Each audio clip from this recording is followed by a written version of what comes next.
en el mismo lugar, en el mismo sitio, por decirlo así. Imaginemos un terreno cualesquiera, entendiendo de que los terrenos tienen distintas características, ¿no? Hay suelos que son finos, hay suelos que son arenosos, hay suelos que son arcillosos, hay suelos que son gravosos, rocosos, no sé, o sea, hay de distinto. Pero cuando estos suelos están en estado natural, llegan a un término muy conocido, que llegan a un proceso de consolidación, por decirlo así. El proceso de consolidación es un proceso natural en el cual el suelo llega a ponerse pues en una situación, vamos a decir, eh, fija, consolidado porque llega a una estabilidad natural, o sea, no hay, no hay una fuerza que haya ejercido para que llegue a estar consolidado, ¿cierto? Estar estabilizado, por decirlo así. Y eso es lo que encontramos naturalmente, o sea, cualquier terreno. Si usted va a cualquier terreno, cualquier suelo, así. Entonces, nosotros no sabemos pues, por dónde va a pasar el trazo. Pasa por cualquier el suelo y lo que hemos dicho es que necesariamente nosotros necesitamos hacer lo que se llama un corte a un suelo en el cual requiere ser reemplazado o de repente requiere ser removido o que puede ser ya parte de un volumen por eliminarse. Entonces, ¿qué es lo que sucede? El fenómeno de la variación del volumen señala lo siguiente, y es una práctica que ustedes deben de ejecutar en su laboratorio de, ¿cómo se llama esto? De construcción de obras viales del curso. Determina los factores de esponjamiento. ¿Qué es el esponjamiento, señores? Si yo tengo un terreno en el cual voy a yo excavar, vamos a decir, ¿no? Le voy a abrir un agujero, voy a poner de dimensiones de 1 metro por 1 metro por 1 metro, o sea, 1 metro de ancho, 1 metro de largo, ¿no es cierto? Por 1 metro de profundidad. Tengo, ¿cuánto? 1 metro cúbico. Eso, como le dice, es un volumen en banco, o sea, un volumen en estado natural, por decirlo así. Entonces, ¿qué es lo que voy a hacer yo? Lo que voy a hacer es excavar. Excavo, excavo, excavo y voy a sacar el material. Y ese material excavado o suelto, ¿qué es lo que sucede? Tiende a aumentar el volumen. ¿Qué quiere decir en ese sentido? Que el volumen, al hacer la excavación y sacar y colocar el material, el volumen tiende a crecer. ¿Y qué es lo que ha sucedido? Se ha esponjado, o sea, hay un fenómeno de esponjamiento. Si yo saco el material a un lado y vuelvo a tapar este material, acá ustedes ven la línea de 1 metro cúbico, esto se va a incrementar. Cuando son terrenos naturales, ¿no es cierto? De terrenos naturales, de tierra suelta común, generalmente eso incrementa en un, vamos a decir, expresado en el 100%, en un 25%. O sea, crece en 0.25 metros cúbicos más. O sea, este terreno que está bien consolidado, estabilizado acá, al escarbarlo, lo vuelvo a tapar el agujero y me va a sobrar. Y me sobra esto, que aproximadamente es 0.25. En total, sumado al metro cúbico, esto sería, como quien dice, se ha hinchado de 1 metro cúbico a 1.25 metros cúbicos. Pero la pregunta es por ahí, ¿en qué me va a servir para un cálculo? A ver si se han dado cuenta ahí. ¿Cuáles serían los efectos que podría, estamos hablando ya del uso de rendimiento de maquinaria, ¿en qué influiría? A ver,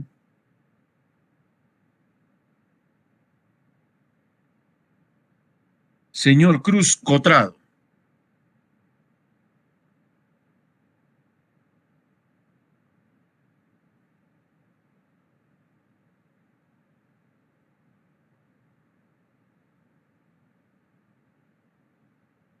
Está el señor Cruz Cotrado.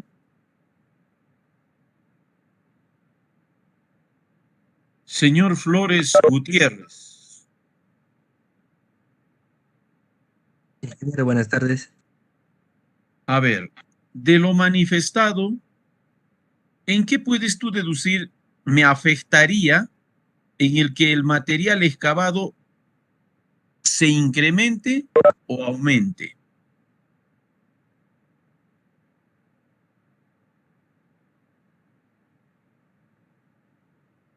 Ingeniero, creo que cuando hay excavación, ingeniero, hay un incremento. ¿Ya? ¿Y en qué Justamente me por podría perjudicar eso? ¿En qué me perjudicaría o me beneficiaría? en el movimiento de tierra, ingeniero, en el traslado, tal vez. Ya, ya, está bien, movimiento de tierras, perfecto. Pero ¿en qué? O sea, ¿cómo me va a afectarme o cómo me va a servir de repente para hacer un cálculo?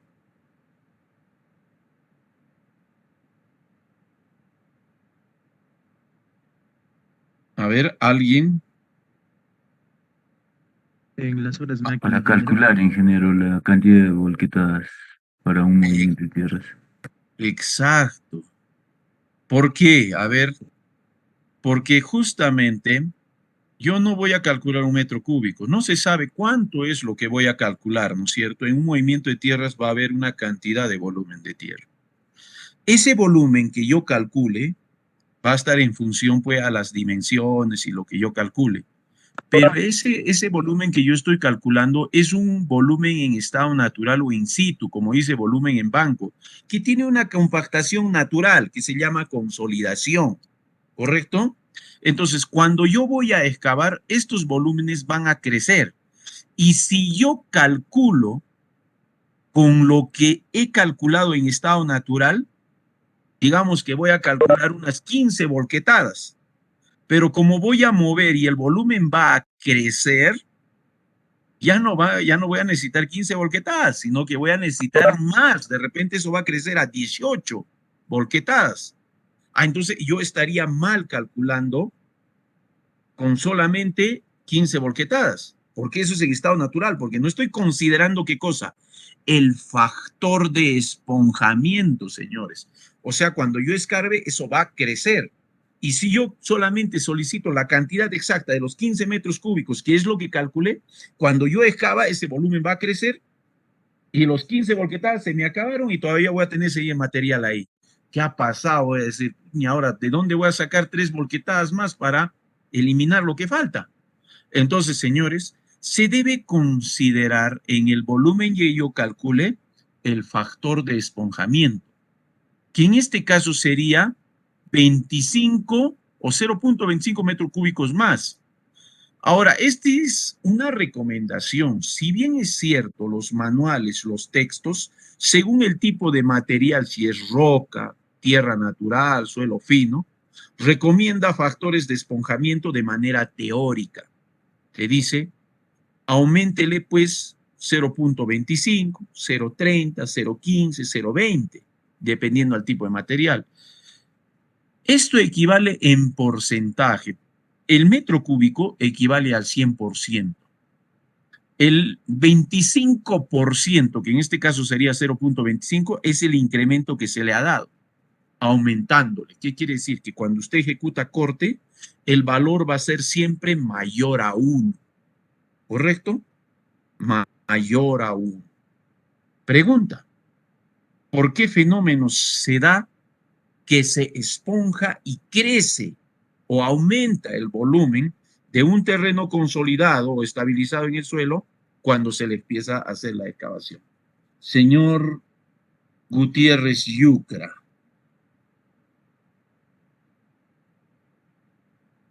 Buenas tardes, ingeniero.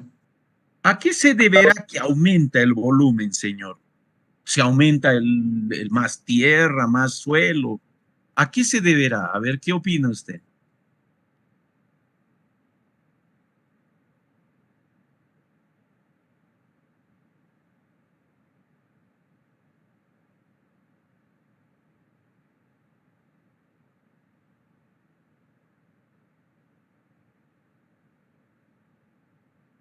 A ver.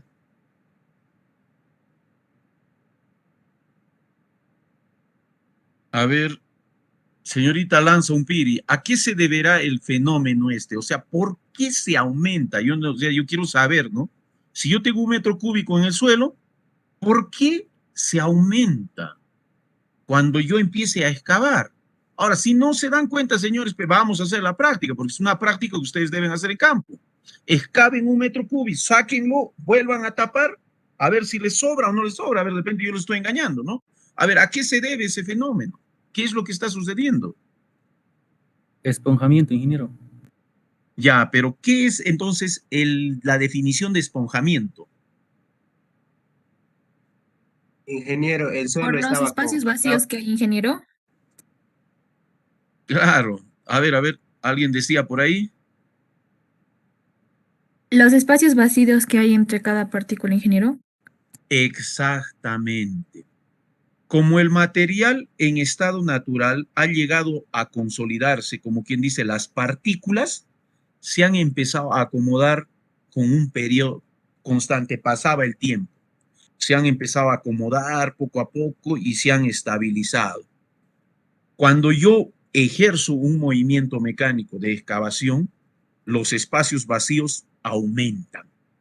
Al aumentar, aumenta el volumen justamente con esos espacios vacíos. Correcto. Pero hay otro fenómeno. Hay otro fenómeno también en ese sentido. Ahora, no todos los materiales acumulan similares espacios vacíos. Los suelos finos acumularán menos espacios vacíos.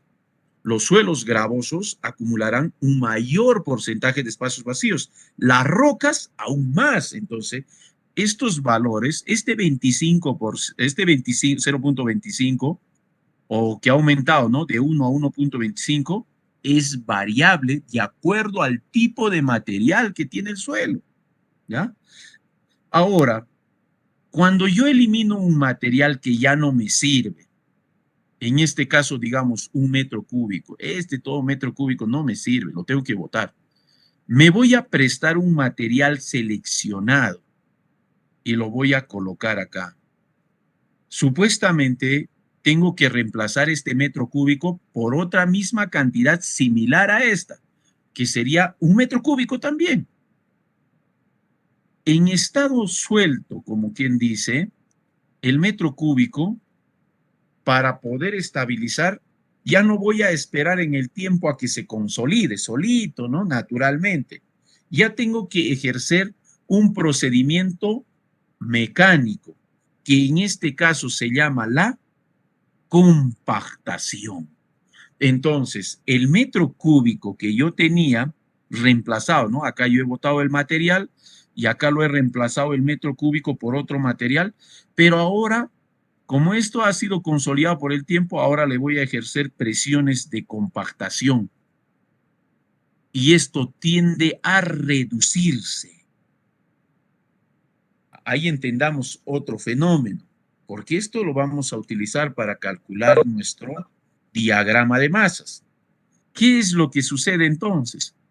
Si yo igualito he excavado 1 metro cúbico y me voy a pedir 1 metro cúbico también, al ejercer la compactación, esto va a reducirse y me va a faltar material.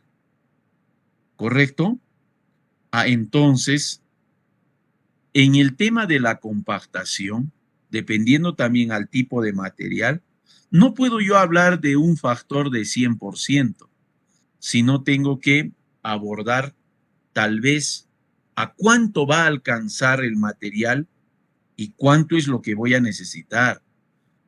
En este caso, si es un tema de compactación, ya no puedo hablar de 1 metro cúbico, aquí me llega aproximadamente al 90%, que equivale a 0.90 metros cúbicos.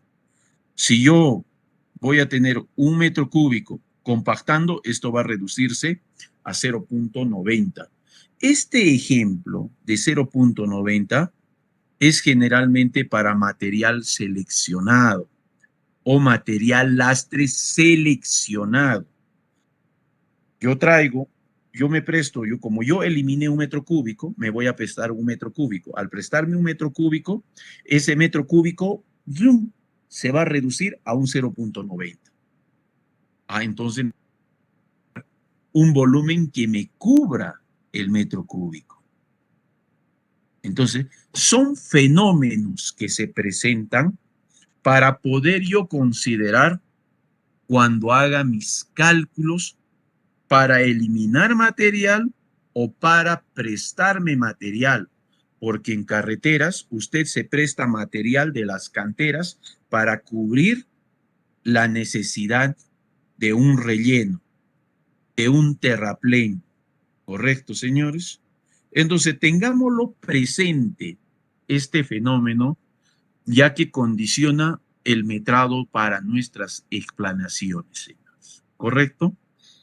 ¿Se entiende o no se entiende? A ver si hay alguna duda al respecto acá.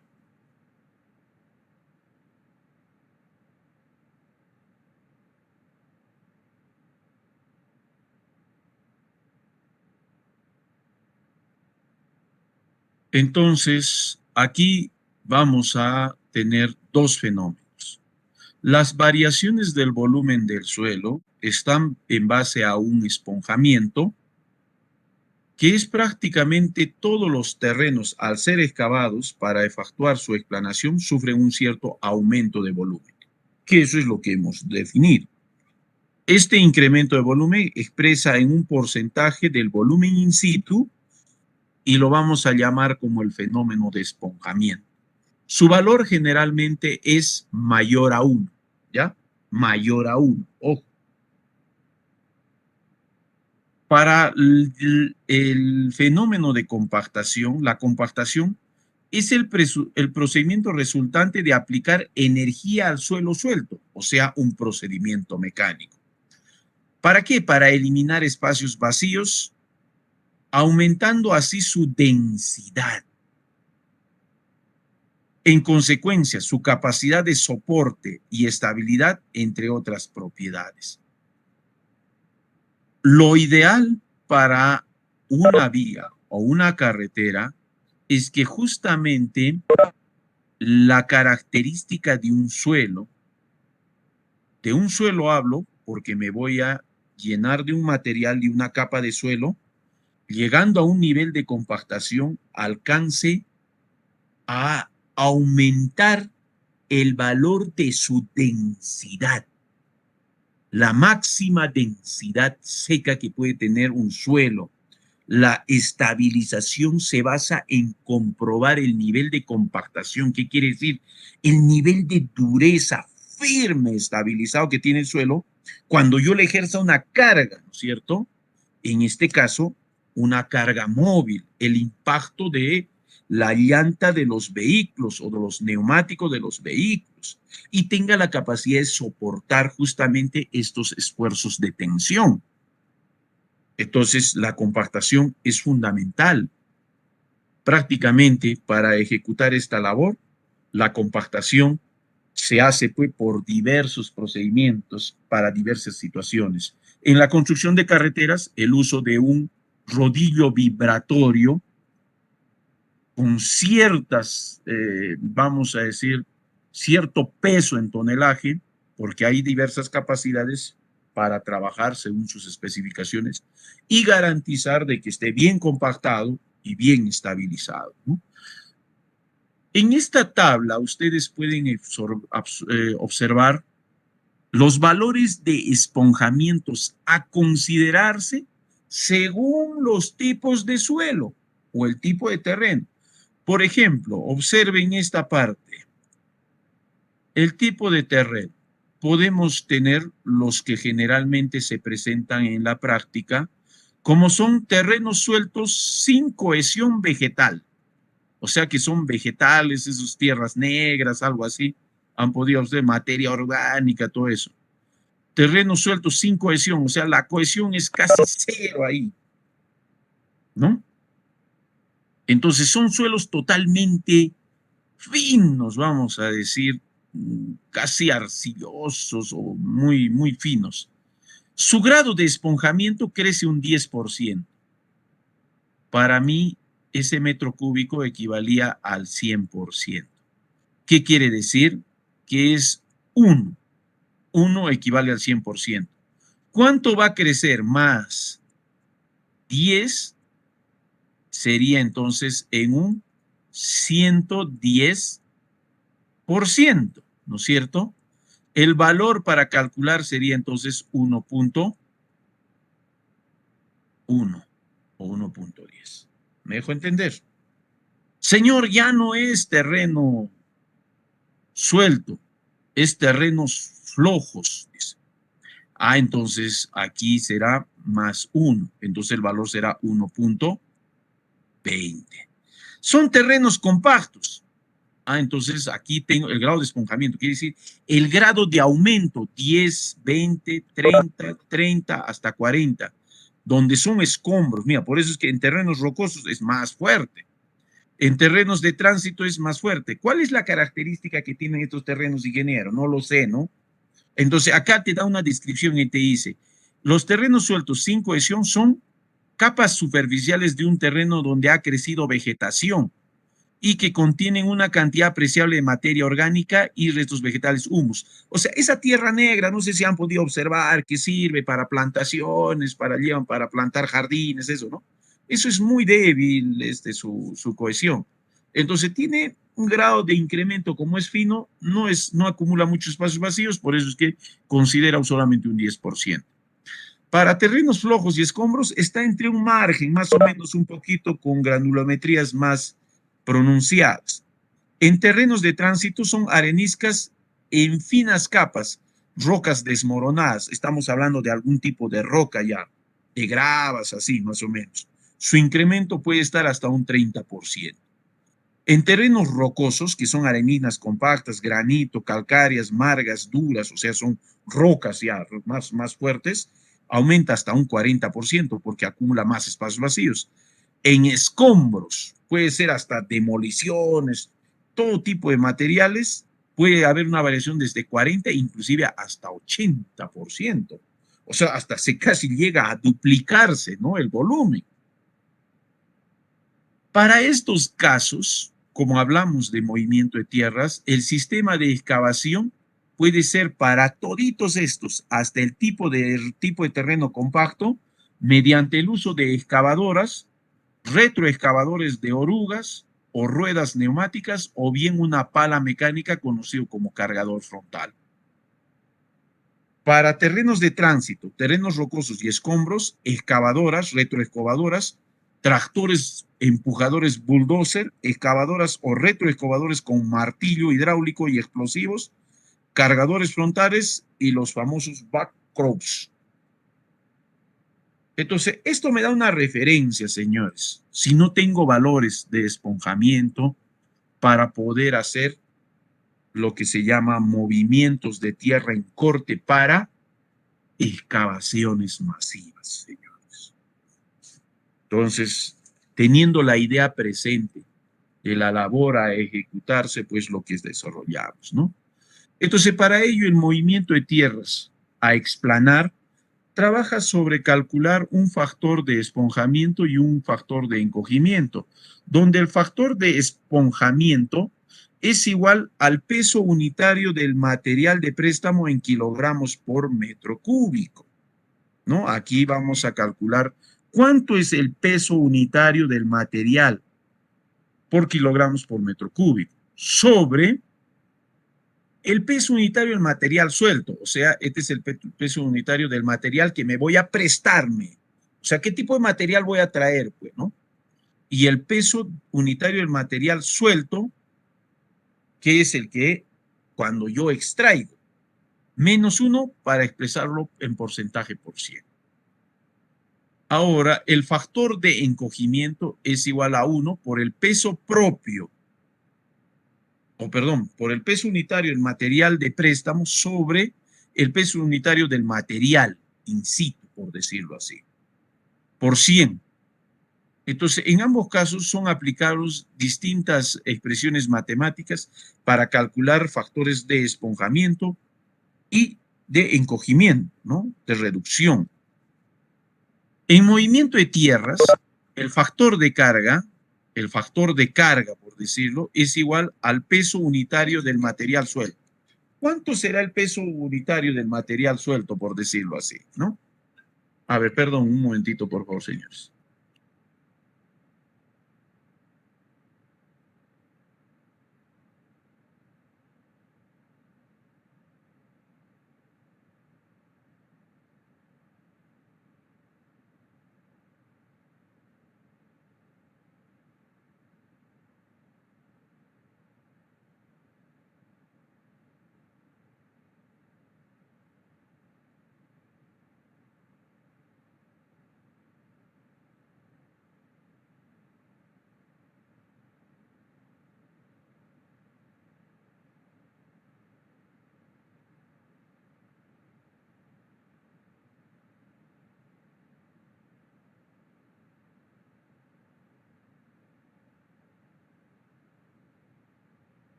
A ver. En este tema, justamente para efectos de cálculo nada más, señores, en el movimiento de tierras, el factor de carga, ¿no es cierto? El que va a ejercer la carga, por decirlo así, en el análisis del comportamiento de un nivel de explanación, porque tenemos que estabilizar un suelo, se calcula a partir del peso unitario del material suelto. El material suelto es aquel que cuando yo escarbo, ya tengo suelto el material y lo que voy a es estimar cuánto es, ¿no es cierto?, el peso que tiene en kilogramos, o sea, ¿cuántos kilogramos hay en un metro cúbico? ¿Cuánto me pesa? En otras palabras, ¿cuánto me pesa un metro cúbico, en otras palabras? Eso, bueno, se puede hacer, ¿no? No lo va a hacer usted directamente, pues de un metro cúbico tiene que sacar una regla de 3 simple y decir cuánto es de repente un kilogramo o un kilogramo en la porcentaje de un metro cúbico, ¿no? Yo tengo que extraer, entonces ahí me va a salir más o menos sobre el peso unitario del material en préstamo, ¿no? el material en préstamo que voy a considerar para poder reemplazar el material que voy a eliminar. O sea, en ambos casos son peso unitario del material suelto es el que saco, el que elimino. Peso unitario del préstamo, material de préstamo, el que voy a reemplazar y voy a colocar ahí. De ahí me va a salir un factor de carga dividiendo ambos de estos. O de repente considerar 1 sobre 1 más el factor directamente de esponjamiento. O sea, 1 sobre 1 más el factor de fluxamiento directamente 1.25, ¿no? Al que hemos tenido, por ejemplo. Ah, ya tengo el factor de carga. O hacerlo directamente como un ensayo de campo o un ensayo en laboratorio, señores. Son dos alternativas que yo doy justamente para considerar el factor de carga, señores.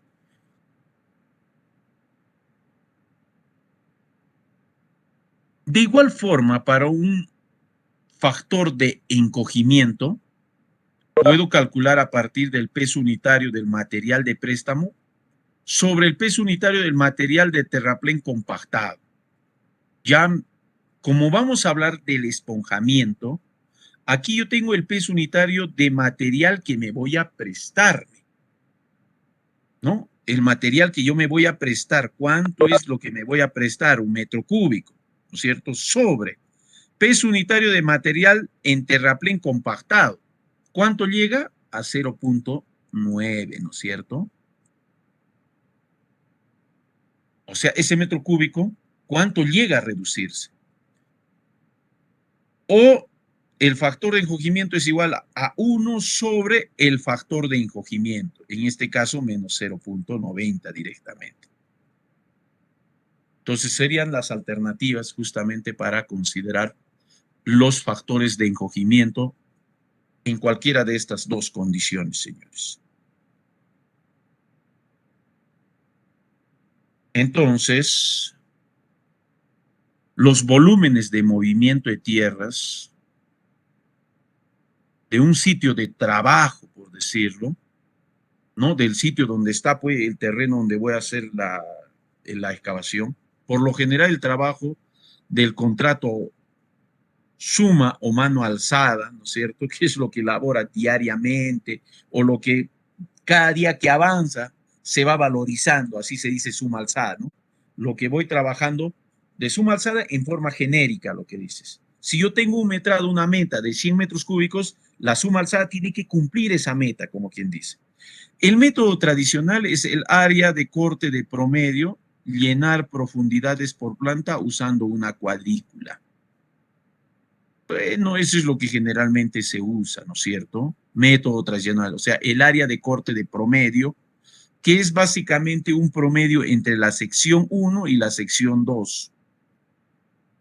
No es tan exacto, por decirlo.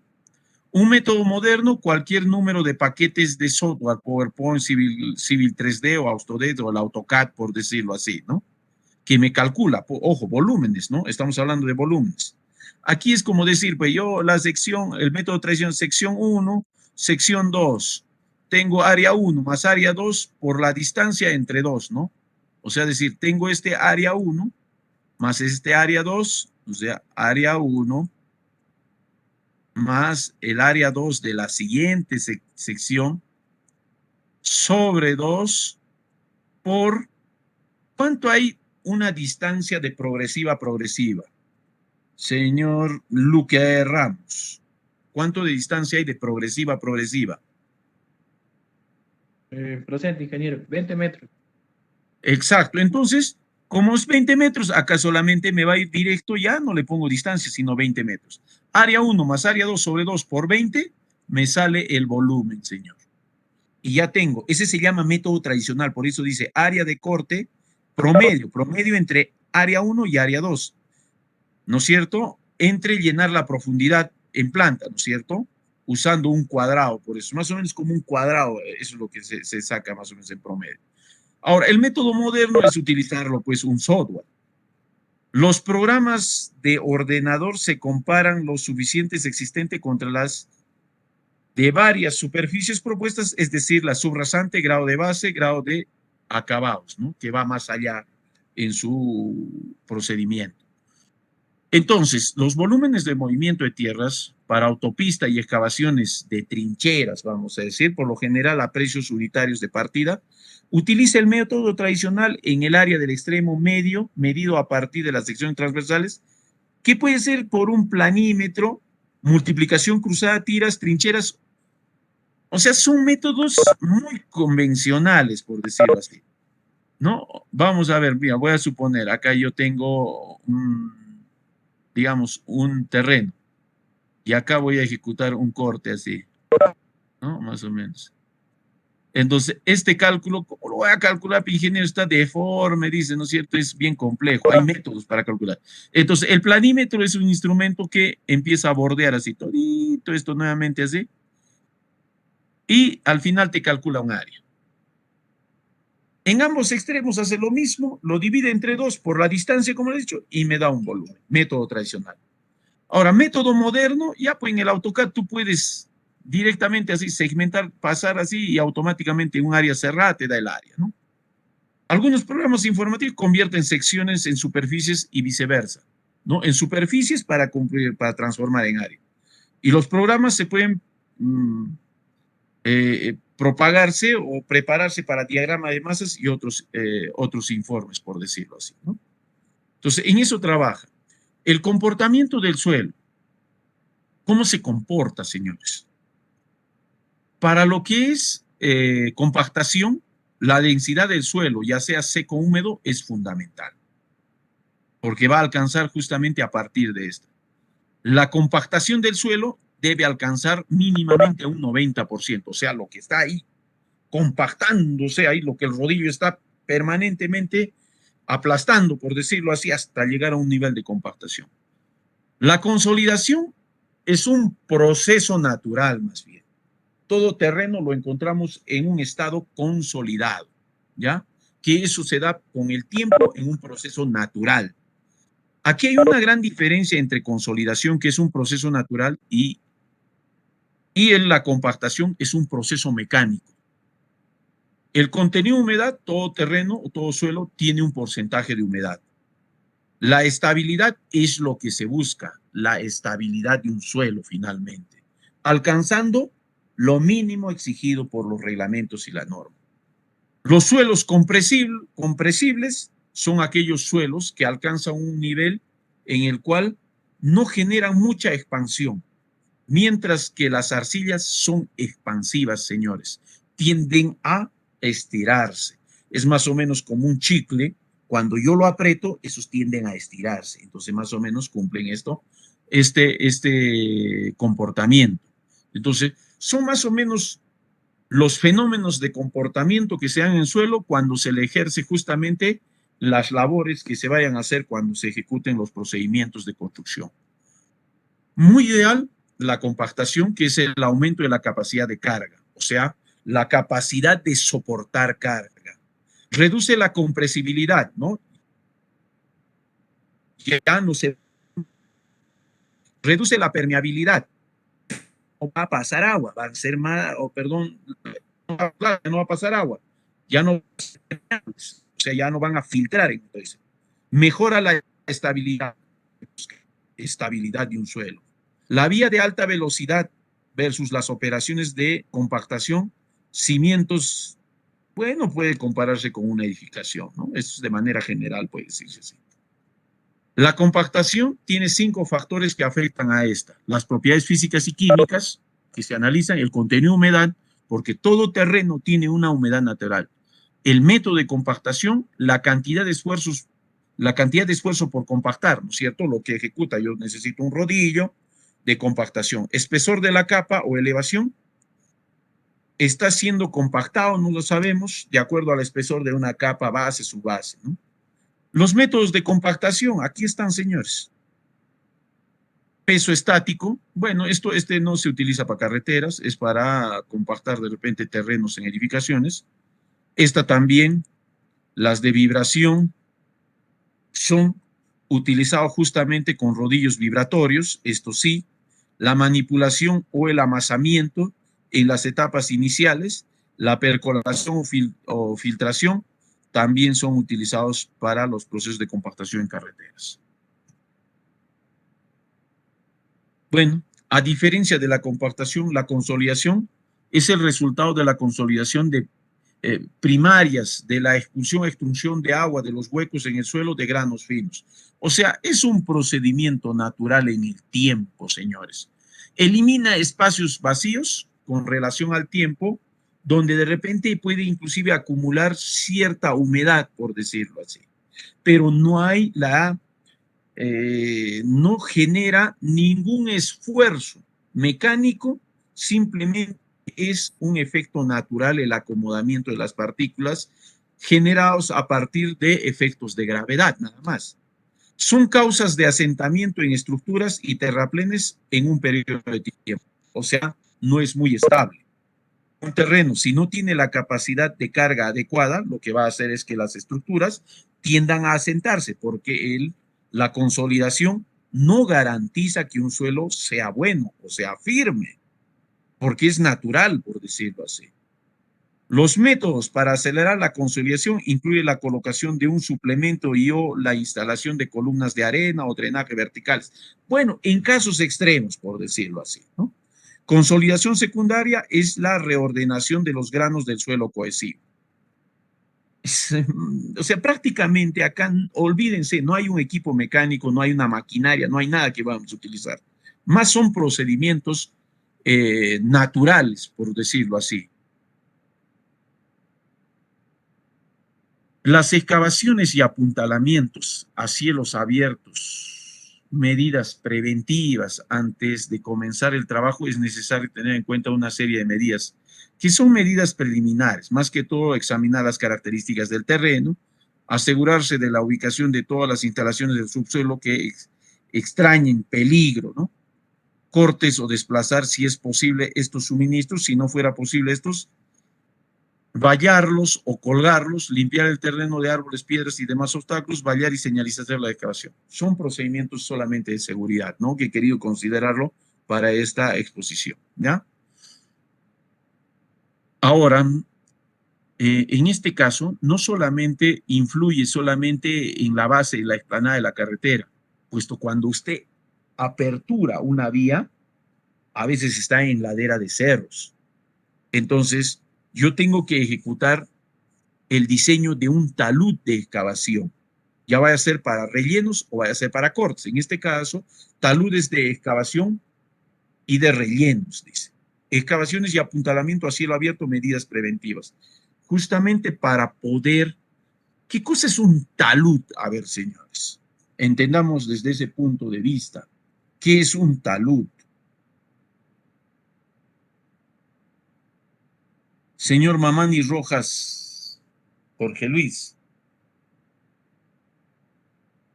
Presente, ingeniero. ¿Qué es un talud para usted? Salud puede ser prácticamente de una carretera en relleno, el corte en las partes laterales en una zona transversal, que en relleno puede ser, ¿cómo le puedo decir? Soportan más prácticamente ¿cómo le podría decir? Un corte que soporte en sí, que tiene que soportar en sí la carretera en sí prácticamente. Y cuando es en corte, para que no haya el tema de desbordes por parte del cerro. Deslizamiento. Deslizamiento. Está bien. No, sí te he captado la idea. Sí te he captado la idea. Tienes la idea. Como lo dice, el talud, ya sea un corte o un relleno, con la inclinación adecuada de acuerdo al tipo de suelo, ¿cierto? Por eso, como le dice, si yo voy a ejecutar en la ladera de un cerro, el perfilado, el corte para estabilizar un talud, evitando que el material se deslice, ¿cuánta estabilidad tendrá el talud? Ahora, sí, también tengo que darle un grado de inclinación, ¿cierto? El talud generalmente está relacionado entre la distancia vertical y la horizontal para saber el grado de inclinación que le voy a someter yo, ya sea en corte o en relleno al talud. Entonces, es muy fundamental también ver eso, porque cuando voy a ejecutar el corte, no lo voy a poner pues rectito, ¿no es cierto? no voy a estar con la máquina.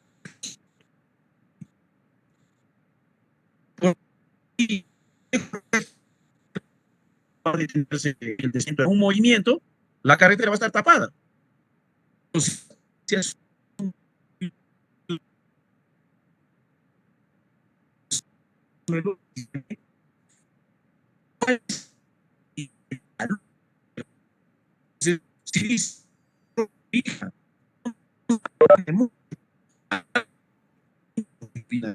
ahora es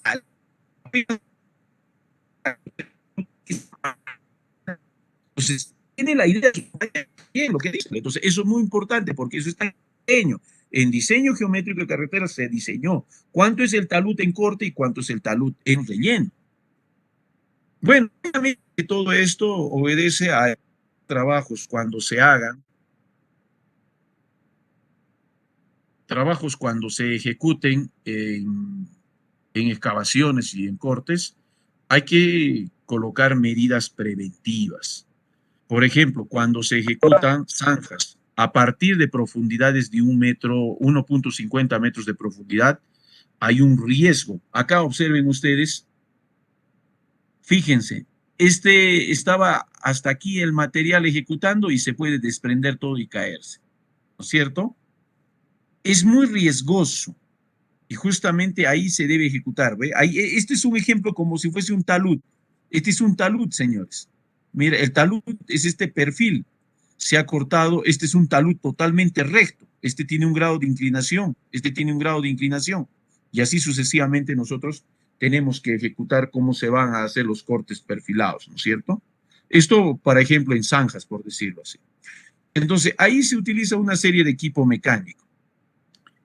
En movimiento de tierras se utiliza desbroce, limpieza, remoción de árboles, arbustos y otras vegetaciones. Retiros de tronco, capas de raíces, que es la primera perfilación de una limpieza de terrenos.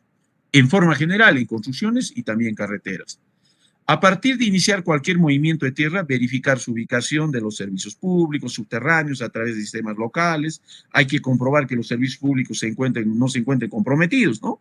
No vaya usted perfilar, pues, donde haya un sistema de cableado, un sistema de alcantarillas subterráneas, no sé, entonces hay que tener muy presente esos aspectos. Observar la ubicación de los servicios aéreos por los equipos de altura de los camiones también. Confirmar que todos los permisos y aprobaciones aplicables hayan sido asegurados, ¿no? Términos de seguridad. Antes de iniciar cualquier movimiento de tierras, instalar todos los dispositivos requeridos, revisar perforaciones del suelo, observar los patrones de drenaje, como les decía, y todo ello. Entonces, para ello, claves para el éxito de operaciones de movimiento de tierras es el control de la superficie de las aguas subterráneas. Va usted a cavar y le va a salir el agua, ¿no? Eso se tiene que tener presente. En la práctica se hace muy complicado en muchas situaciones, señores. Mantener el rango óptimo de humedad por secado de mezcla o mojado, ¿no? Bueno, es una condición que debemos de tomar en cuenta. Identificar y monitorear las cantidades de corte y relleno. Bueno, eso va a estar en su metrado de explanaciones. No hay más vuelta que dar en ese punto. Buen diseño, control horizontal y vertical. Altimetría, que tiene que ver mucho en este sentido, o sea, nivelación. Minimizar la manipulación, minimizar el almacenamiento. Materiales en lugares adecuados. Optimizar longitudes de recorrido en lo menos posible para ejecutar las labores. Minimizar el tiempo de un ciclo de trabajo del uso de maquinaria. Selección y dimensionamiento de las excavadoras y las unidades de acarreo correcto. Bueno, esto va a estar a una etapa planificada de trabajo, ¿no? Alternar unidades de acarreo sobre el camino. Bueno, eso también. Utilizar el personal con experiencia en el campo. Las funciones del equipo. Todo equipo, ya sean desde equipos pequeños hasta los más complejos, cumplen una función, como son la excavación, hacen funciones de excavar, funciones de cargado, para trasladar, ¿no? La excavación la hacen las retroexcavadoras, los cargadores frontales, el traslado, los camiones volquete, la colocación tirando y difundiendo, las motoniveladoras, el secado, ¿no es cierto? Las compresoras, el rasgado, que va en las escarificadoras o las retro también, perforadores o taladrando, que son los martillos, compactadores, ¿cómo se llama? Los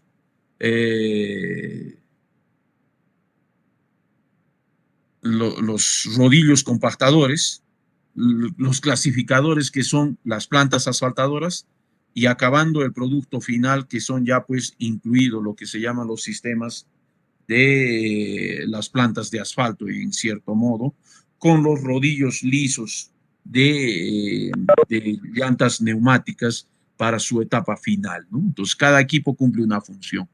La clasificación del equipo trabajan en función a su funcionalidad, configuración, unidades de energía, gas versus diésel y turbinas de gas, ¿no? Que son los, vamos a decir, los dispositivos de combustibles que utilizan para cada caso. Tipos de ruedas, orugas, ruedas neumáticas o de goma. Eso es para acabados finales. Tipos de activación convencional, engranaje, poleas, cables, hidráulicas. O sea, el sistema de operación que tiene el equipo, ¿no? Unidades de gasolinas versus diésel, ventajas del diésel por el gas, bueno, son ya características a considerar, ¿no? Sus tipos de ruedas, cada equipo para diversos trabajos, pues están dentro de las orugas, las de tracción, las de llantas neumáticas, las de goma. Las de oruga mayor tienen mayor tracción, menor presión sobre el suelo, mejor funcionalidad en las pendientes pronunciadas, no son propensos a daños sobre superficies y fuerzas de tracción mayor. Y las de neumático, mayor movilidad, ¿no? Pueden desplazarse. O sea, eso pues básicamente cuando uno observa, cuando uno opera una máquina, se da mayor cuenta, ¿no? Va a ver, este es vamos a decir, un tractor sobre orugas. Van a ver, ¿cuánto es una retroexcavadora cargado o montada sobre orugas? Es diferente, ¿no? O sea, tendrían que ustedes estar presentes y justamente para eso es la práctica, ¿no? Ir a ver cómo es el comportamiento y cómo es la labor que ejecuta un equipo mecánico y justamente tomar el control y controlar el rendimiento de estos equipos en función a ello, ¿no? Por ejemplo, fíjese, una retro, ¿no? Tiene cierta característica. Y ahora este es sobre llantas neumáticas. Esto es sobre orugas, ¿eh? Es diferente. ¿Dónde se utiliza? ¿Dónde se ejecuta? Equipos de excavación, mira, son diversos, fíjese. Sobre orugas, una retroexcavadoras sobre orugas, acá una retroexcavadora con pala mecánica, acá un cargador frontal, una motoniveladora, un tractor empujador bulldozer, ¿no? Que empuja material, ¿ve? Son equipos, pues, que cumplen diversas funciones y que tienen distintos dispositivos para labores específicas. Ahí podemos observar las labores. En maquinaria, pues, es un mundo muy amplio, ¿no? Fíjese ahí cómo hace el cargado sobre un camión volquete y las funciones que estos van a considerarse, ¿no? Las características de estos equipos, los movimientos a ejecutarse para sus labores. Ahí vemos la conformación y la estabilización de algunos taludes en carreteras y hasta equipos menores. Acá martillos, mini retroexcavadores, mini cargadores frontales, compactadores desde los más simples, mire, fíjese, este es un compactador manual, este es un famoso pata de cabra, ¿no? Por decirlo así. Aquí otro, aquí tenemos para lo que es compactación y el rodillo vibratorio para grandes superficies. Entonces, todo esto ejecuta un cálculo de volumen para movimiento de tierras. Lo que se tiene que trabajar es la cubicación, señores. El cálculo de volúmenes se basa en lo que ya estudiamos anteriormente, volúmenes entre secciones transversales.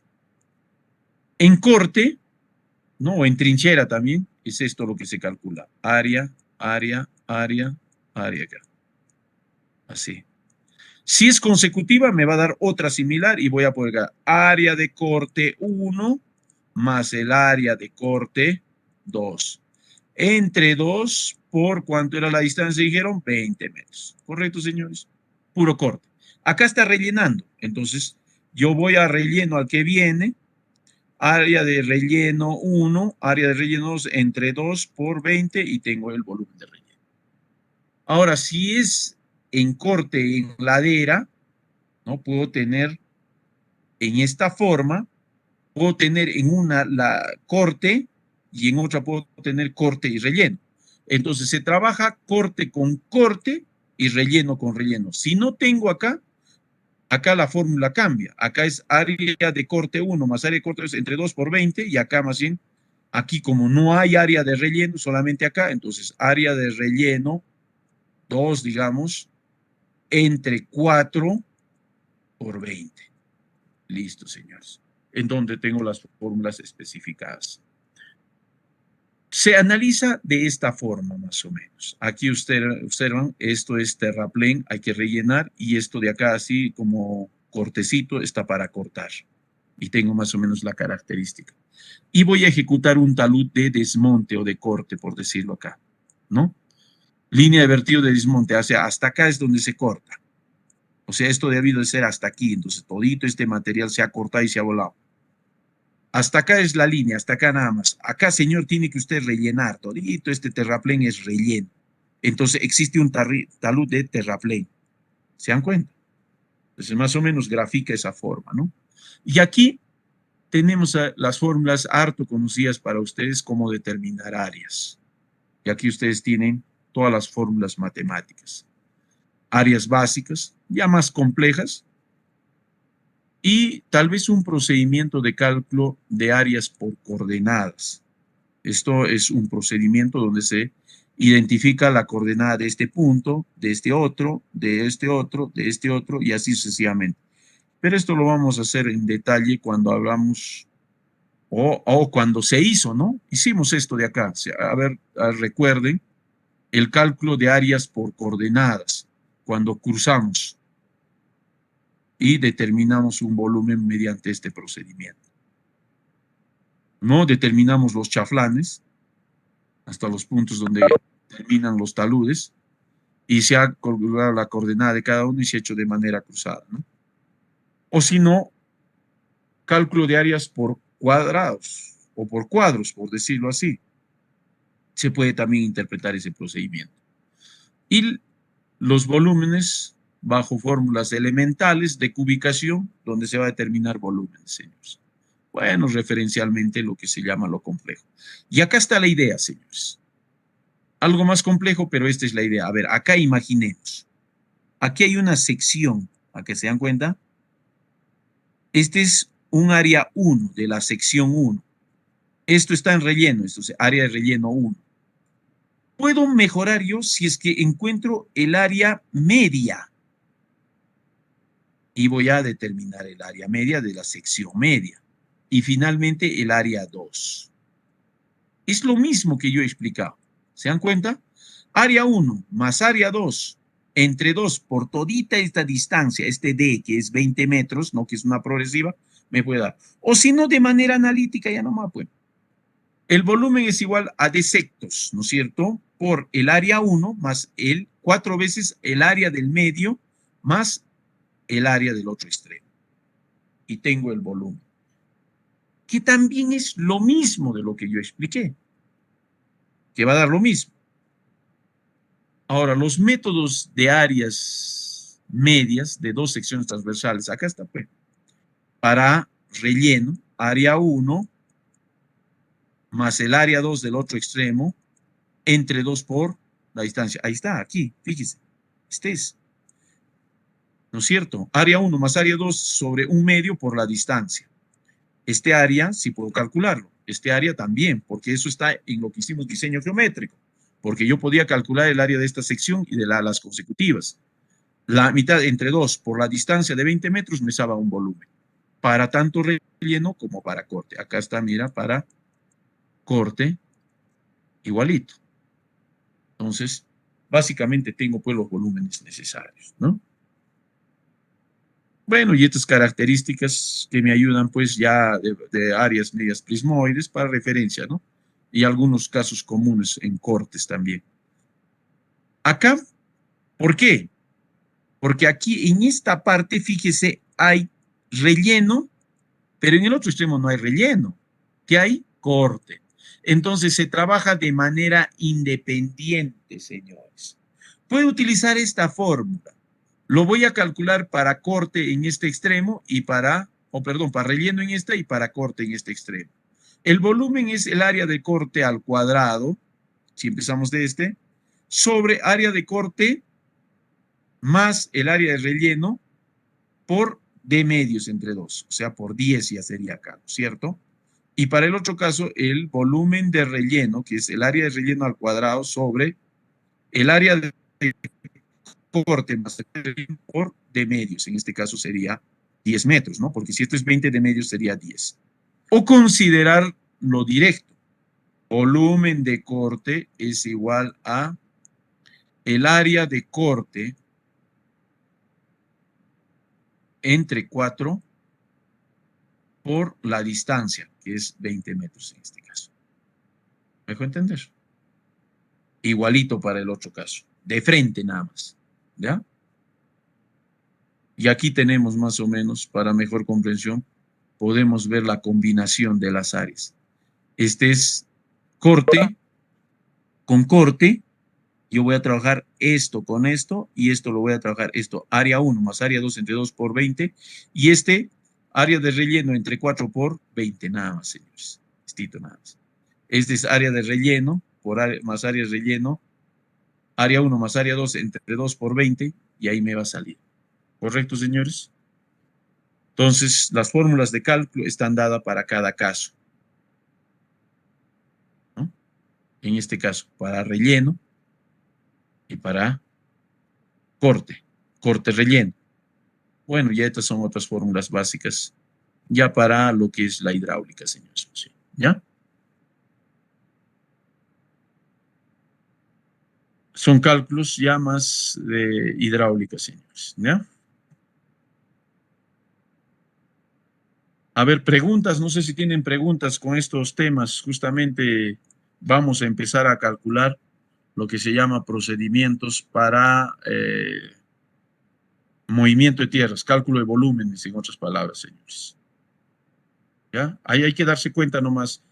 Progresiva, señores. 0 más 0, 0 más 20, 0 más 40, 0 más 60, así sucesivamente. ¿Ya? Y eso es lo que está. Aquí, consecutivo, relleno, relleno. No siempre va a dar relleno, relleno. Corte, corte, corte, relleno, combinación de ambos entre cada caso. ¿Correcto, señores?